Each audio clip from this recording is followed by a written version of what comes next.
വിവാദങ്ങളുമായി ബന്ധപ്പെട്ടല്ല Rachel സിനിമയുടെ release മാറ്റിയതെന്ന് നിർമ്മാതാവ് ബാദുഷ.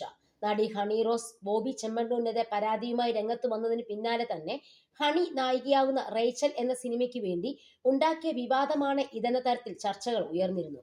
ഈ ഒരു സാഹചര്യത്തിൽ പ്രതികരണവുമായി ബാദുഷ രംഗത്ത് വന്നിരുന്നു. എന്തുകൊണ്ടാണ് റിലീസ് മാറ്റിയതെന്ന് ബാദുഷ പറയുകയാണ്. വിവാദങ്ങളുമായി ഈ സിനിമയ്ക്ക് യാതൊരു ബന്ധവുമില്ല. സിനിമകൾ നമ്മൾ 10-ാം തീയതി റിലീസിന് പ്ലാൻ ചെയ്തെങ്കിലും നമ്മൾ 5 ഭാഷകളിലായിട്ടാണ് ഈ സിനിമ ഇറക്കുന്നത്. മലയാളത്തിന്റെ പണിയെല്ലാം പൂർത്തിയായി.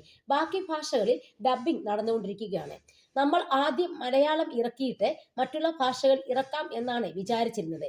ഇപ്പോൾ നമുക്ക് തെലുങ്കിൽ നിന്നും തമിഴിൽ നിന്നുമൊക്കെ നല്ല ഓഫർ വന്നതുകൊണ്ട് എല്ലാം കൂടി ഒറ്റ സമയത്ത് റിലീസ് ചെയ്യാമെന്നാണ് ഇപ്പോൾ പ്ലാൻ ചെയ്തിരിക്കുന്നത്. ഫെബ്രുവരി അവസാനത്തോടു കൂടി റിലീസ് ചെയ്യാനാണ് പ്ലാൻ ചെയ്തിരിക്കുന്നത്. നമ്മൾ 10-ാം തീയതി അനൗൺസ് ചെയ്തെങ്കിലും 8-ാം തീയതി 9-ാം തീയതി ആവുമ്പോൾ റിലീസ് ഡേറ്റ് മാറ്റിയ കാര്യത്തെക്കുറിച്ച് നോട്ട് ഇറക്കാം എന്ന് പ്ലാൻ ചെയ്തിരിക്കുമ്പോഴാണ് ഈ വിഷയം നടക്കുന്നത്. ഇതിനിടയിൽ കൊണ്ടുവന്ന് ഇതൊക്കെ പറയണ്ടല്ലോ എന്ന് വിചാരിച്ചാണ്. സിനിമയ്ക്ക് ഈ വിവാദങ്ങളുമായി യാതൊരു ബന്ധവുമില്ല. ഹണിയുടെ വ്യക്തിപരമായ കാര്യമാണ്. അതിലൊന്നും നമ്മൾ ഇടപെട്ടിട്ടില്ല. എല്ലാത്തരം പ്രേക്ഷകരും കണ്ടിഷ്ടപ്പെടുന്ന സിനിമയാണ് ഞങ്ങൾ ചെയ്തു വച്ചിരിക്കുന്നത്. 5 ഭാഷകൾ ഇറക്കാനുള്ള താമസമാണ്. അടുത്ത ആഴ്ച സെൻസറിംഗ് ആപ്ലിക്കേഷൻ കൊടുക്കും. സെൻസറിംഗ് കഴിഞ്ഞാൽ ഡേറ്റ് അനൗൺസ് ചെയ്യുമെന്നും അദ്ദേഹം പറഞ്ഞു. വിവാദം വന്ന സമയത്ത് റേച്ചൽ വരുന്നത് കൊണ്ടായിരിക്കും ഹണി റോസ് ഇത്തരമൊരു പരാതി കൊടുത്തതെന്നും പടത്തിന് സോഷ്യൽ മീഡിയ അറ്റൻഷൻ ലഭിക്കാനാണ് എന്ന തരത്തിൽ ഉയർന്ന ചർച്ചകൾക്കും ബാദുഷ മറുപടി പറഞ്ഞു. ചാനലിലും കോടതിയിലും അത് സംസാര വിഷയമായുള്ള കാര്യമായിരുന്നു.